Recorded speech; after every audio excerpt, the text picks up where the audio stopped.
Fala pessoal, tudo bem com vocês? Um grande abraço para todo mundo aqui do LAC Concursos, o maior site de videoaulas do Brasil. E para o desespero da concorrência, Edenilson Moraes, este locutor que vos fala, já está na área e se derrubar é pênalti. E nós estamos chegando com o nosso projeto pedagógico visando a sua qualificação. Continuamos estudando História de Mato Grosso, estamos no módulo do período republicano e hoje, especificamente, trataremos sobre política fundiária e tensões sociais no campo. Portanto, ao longo desta aula, iremos tratar dos projetos de colonização que foram implementadas em terras mato-grossenses ao longo do século XX. Como se deu a ocupação, o povoamento e a exploração econômica dessas terras ao longo de todo o século XX, perpassando momentos importantes, como, por exemplo, a ocorrência da Marcha para o Oeste durante a Era Vargas e a colonização federal implementada durante o governo militar brasileiro a partir da década de 1970.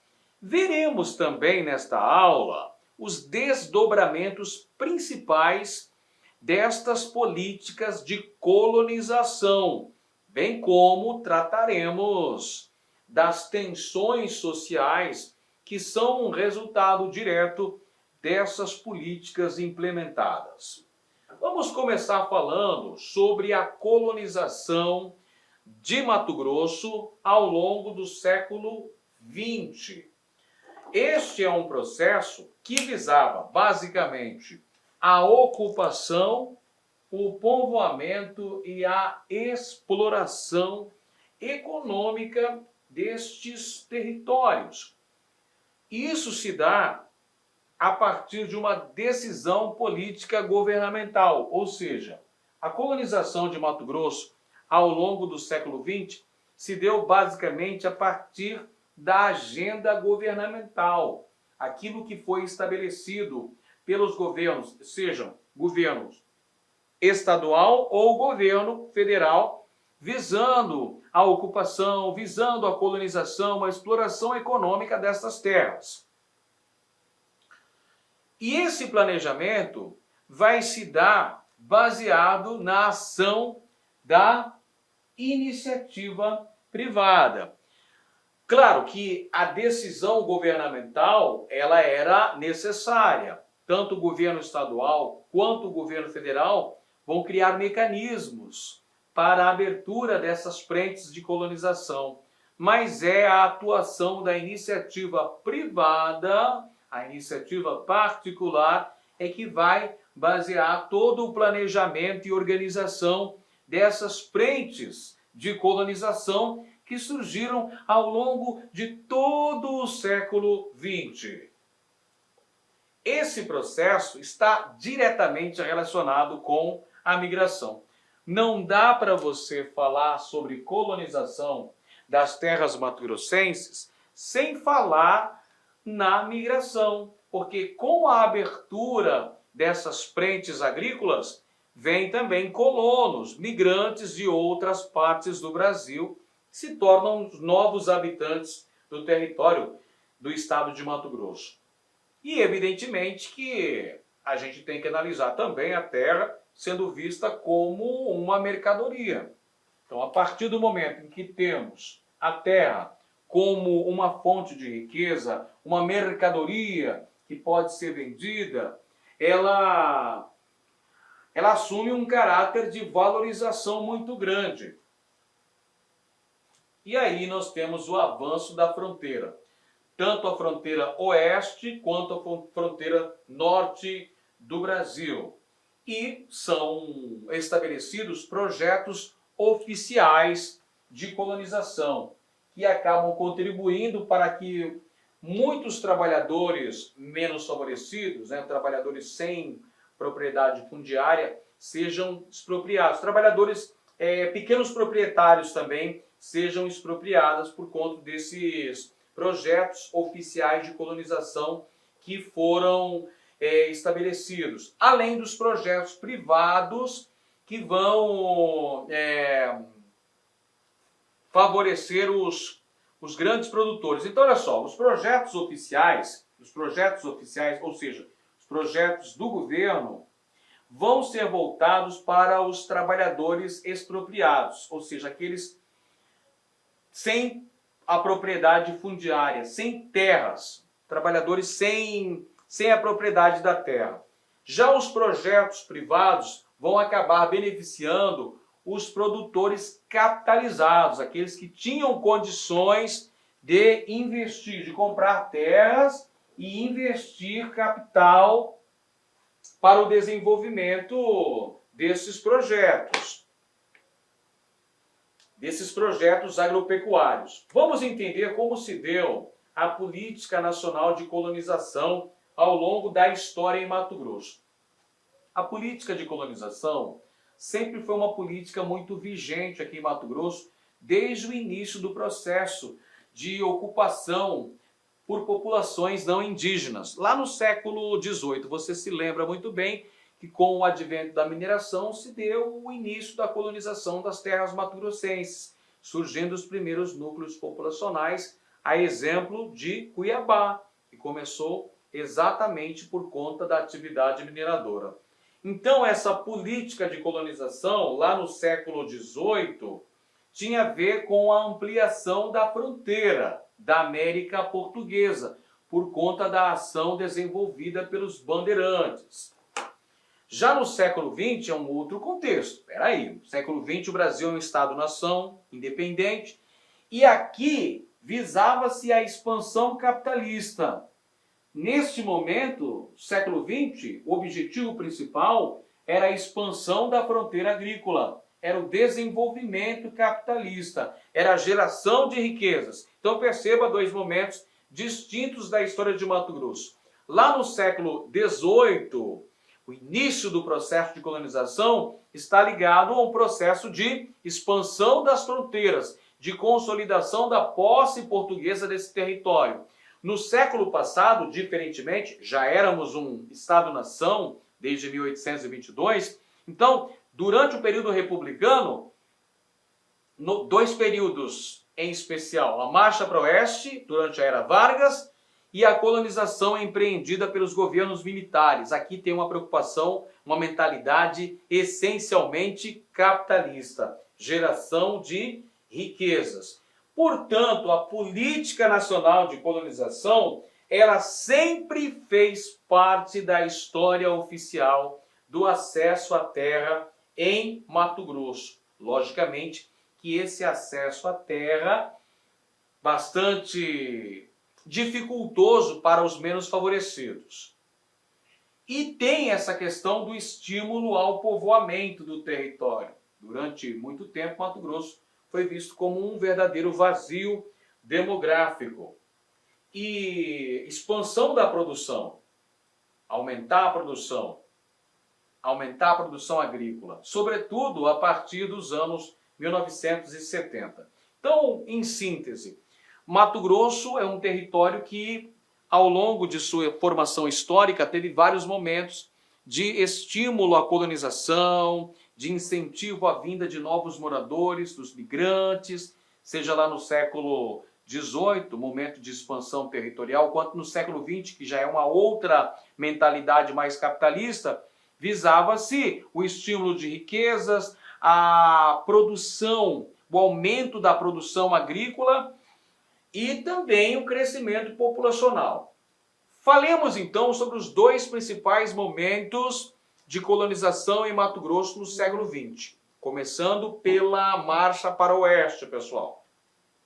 Olha só, a Marcha para o Oeste foi um projeto agrícola federal que visava ocupar os chamados espaços vazios. O que seriam esses espaços vazios?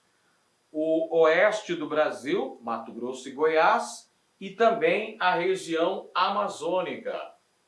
A Marcha para o Oeste, implementada durante o Estado Novo, durante o governo de Getúlio Vargas, na presidência da República, queria expandir a fronteira agrícola nacional e formar colônias agrícolas federais. Nós até citamos na aula sobre a Era Vargas, Política e Economia em Mato Grosso, nós falamos que foram criadas colônias agrícolas federais em Goiás, Ceres, em Mato Grosso, Dourados. Teve a expedição Roncador, Xingu e a Fundação Brasil Central, que vieram para Mato Grosso nos anos 40. Tivemos a criação de um município, o município de Nova Chavantina, como resultado direto da ação implementada pela Marcha para o Oeste aqui em Mato Grosso, pessoal. E desde aquela época já tínhamos conflitos pelo domínio e posse das terras aqui em Mato Grosso. Desdobramento importante da Marcha para o Oeste foi a criação da Colônia Agrícola Federal de Dourados, além da criação de 2 territórios federais em Mato Grosso. O território federal de Ponta Porã, lá no atual Mato Grosso do Sul, e o território federal do Guaporé, atualmente Rondônia. Vamos ver aqui no mapa, pessoal, para a gente entender melhor como que se deu durante a Era Vargas os fluxos migratórios para o sul de Mato Grosso nas décadas de 30 e 40. Então, desde a década de 30, antes mesmo da Marcha para o Oeste ganhar força, Vargas já incentivava a migração de colônios provenientes do Rio Grande do Sul para ocuparem essas áreas ao sul de Mato Grosso, visando a criação de projetos agrícolas. E com a Marcha para o Oeste isso foi intensificado, surgindo inclusive a Colônia Agrícola Federal de Dourados, no território, nas terras ao sul de Mato Grosso, atual Mato Grosso do Sul. Bem, a política fundiária em Mato Grosso é uma questão bastante interessante, bastante polêmica, porque Mato Grosso sempre foi um estado que tinha uma grande extensão de terras públicas, as chamadas terras devolutas. E o que fazer com essas terras devolutas? Durante muito tempo, na Primeira República, essas terras eram arrendadas para casas comerciais, arrendadas para criação de gado, arrendadas também para exploração da erva mate. Então, durante a Primeira República, ocorriam arrendamentos dessas terras devolutas para casas comerciais ou para a Companhia Mate Laranjeira, que explorava essas terras. Então, essa questão das terras devolutas no estado de Mato Grosso sempre foi uma questão bem importante, fazia parte da agenda política do estado. Em 1946, tivemos a criação do Departamento de Terras, a criação do DTC, Departamento de Terras e Colonização, que tinha o objetivo de criar comissões de planejamento da produção agrícola em Mato Grosso. Porém, o primeiro Código de Terras que vai nortear todo esse processo de colonização e exploração agrícola dessas terras só surge no ano de 1950. E a partir daí temos algumas iniciativas por parte do Estado de Mato Grosso e também iniciativas privadas no sentido de promover a colonização dessas terras e promover também a absorção de excedentes demográficos de outras regiões que pudessem migrar para Mato Grosso e formar esses novos núcleos de colonização e de povoamento. No entanto, nas décadas de 40 e 50, a produção ainda era bastante limitada, a produção agrícola ainda era bastante limitada. Entre os anos 1940 e 1966, nós tivemos o estabelecimento de 30 núcleos oficiais de colonização em Mato Grosso. Esses núcleos oficiais de colonização promoveram a atração de contingentes migratórios para o Estado e acabou incentivando o surgimento da colonização oficial e também da colonização particular. Exemplo disso foi a colonização do Vale do Rio São Lourenço, aqui em Mato Grosso, surgindo a partir deste empreendimento a colônia agrícola de Fátima do São Lourenço e a colonizadora industrial, pastoril e agrícola, CIPA. Desses empreendimentos surgiram alguns municípios mato-grossenses: Jaciara, Santa Elvira e São Pedro da CIPA. CIPA justamente é a sigla colonizadora industrial, pastoril e agrícola. Os resultados dessa colonização entre os anos 40 e 60 do século passado foram a atração de novos moradores. Como é que se deu a atração desses novos moradores? Se dava basicamente através das campanhas publicitárias, que procuravam vender Mato Grosso como o novo Eldorado, como a terra da prosperidade, tentando assim atrair a atenção desses potenciais novos moradores que poderiam se deslocar para Mato Grosso como colonos. Em 1966, tivemos a criação, governo de Pedro Pedrocian, criação da CODEMAT, a Companhia de Desenvolvimento do Estado de Mato Grosso, que está dentro desse contexto de colonização aqui das terras mato-grossenses, pessoal. Dentro desse contexto aqui. Só que ela fica muito aquém dos objetivos de povoamento e tem uma limitada expansão da produção e uma limitada ampliação do mercado interno, por conta do processo de concentração da posse da terra. E também em razão da carência de assistência técnica e financeira. E também outro objetivo, outro agente causador desse não grande sucesso, vamos dizer assim, desse não êxito do processo de colonização agrícola aqui na década de 50 e 60 em Mato Grosso, é a ausência de infraestrutura física e social.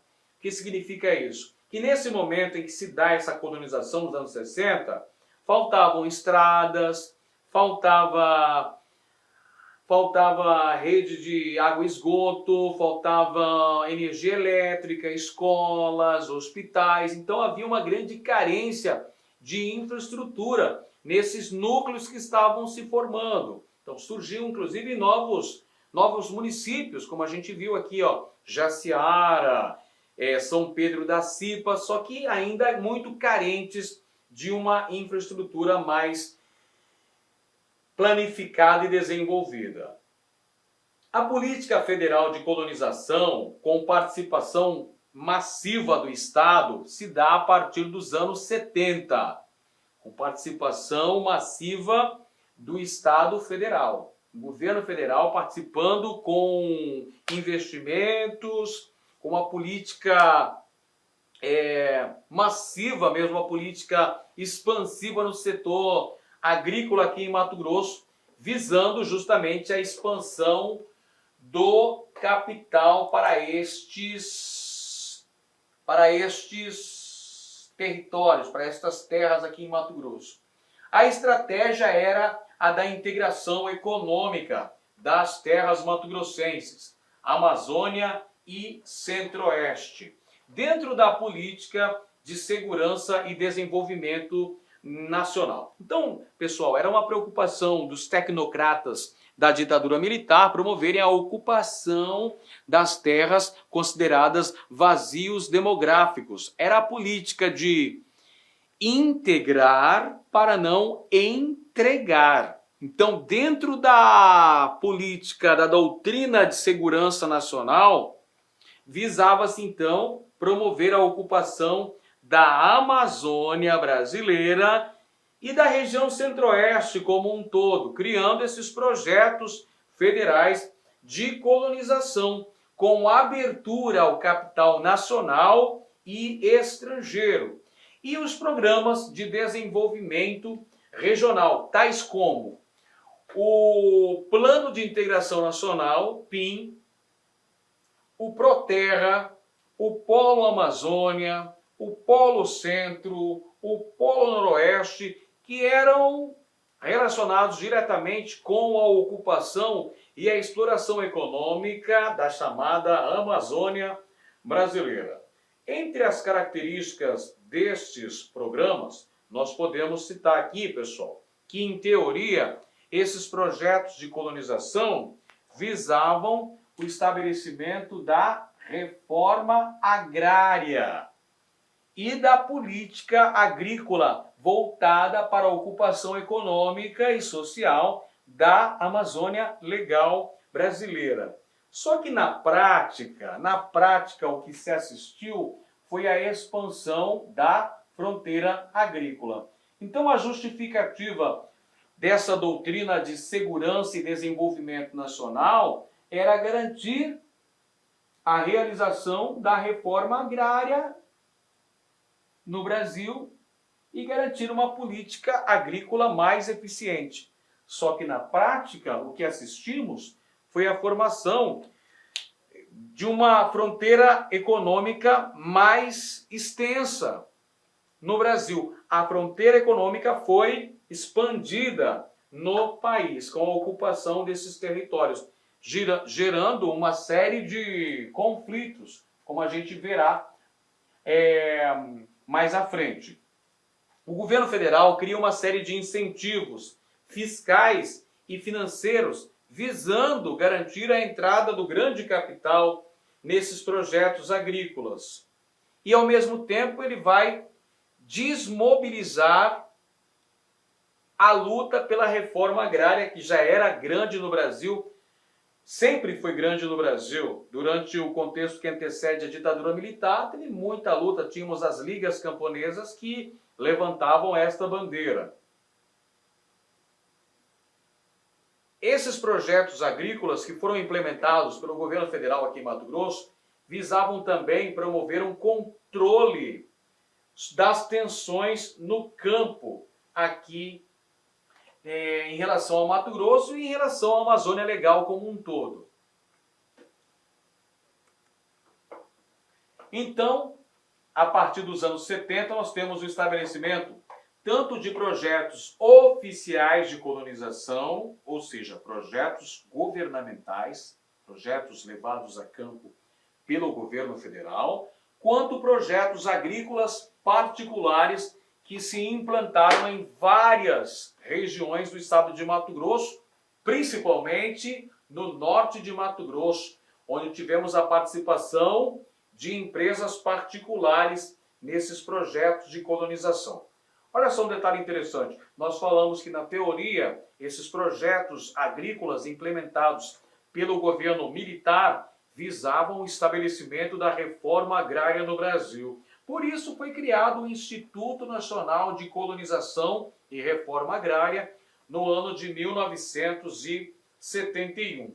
Como grandes desdobramentos destes programas oficiais. Olá, meus amigos, minhas amigas, eu sou o professor Lac e com muito prazer, muita satisfação estou aqui para apresentar uma grande proposta pedagógica para você. Mas antes disso, eu gostaria de pedir para você desculpas porque estou interrompendo o seu vídeo. Mas esse vídeo, essa videoaula é uma aula demonstrativa para você conhecer o potencial da LAC Concursos. Nós aqui da LAC Concursos somos um site especializado em concursos públicos, principalmente na área de segurança pública do estado de Mato Grosso. E nós preparamos vários cursos online específicos para vocês. Este vídeo é um vídeo destinado para aquele que sonha ser soldado combatente da nossa gloriosa Polícia Militar ou do nosso Corpo de Bombeiros Militar. Então, nosso curso é 2-1. Ah, professor, tem matérias comuns? Sim, 80% são disciplinas comuns. E nós temos algumas disciplinas especiais do Corpo de Bombeiros, onde lá na pasta do aluno está separado CBM, ou seja, serve apenas para o Corpo de Bombeiros Militar. Professor, explica pra gente aqui como é que funciona. Cara, nós temos cursos completos aqui, super atualizados. Temos o curso online, tá? 10 de R$40, melhor custo-benefício, tanto para PM quanto para Corpo de Bombeiros. Temos o nosso curso presencial, que é 10 de 120. Inclusive, no curso presencial, o aluno tem direito à transmissão ao vivo, que começa no dia 17 e vai até o dia 18 de fevereiro, ou seja, um dia antes do nosso aulão de véspera, que é o dia 19, dia 20 é a prova. Temos também o aulão de véspera presencial, tá, que custa apenas, olha só, R$100, você divide aí em 10 vezes, e nosso aulão de véspera online. Esse aulão de véspera nosso são de 10 horas. 10 horas com o aulão de véspera de professores aqui de Cuiabá que conhecem a banca da UFMT. Muitos são egressos da banca da UFMT. Então, galera, olha só, vem estudar conosco, que aqui eu tenho certeza que a maioria esmagadora dos alunos aprovados no concurso da Segurança Pública serão alunos da LAC Concursos. Eu garanto isso para vocês. Meus amigos, vem estudar conosco, fiquem com Deus. Tchau, tchau.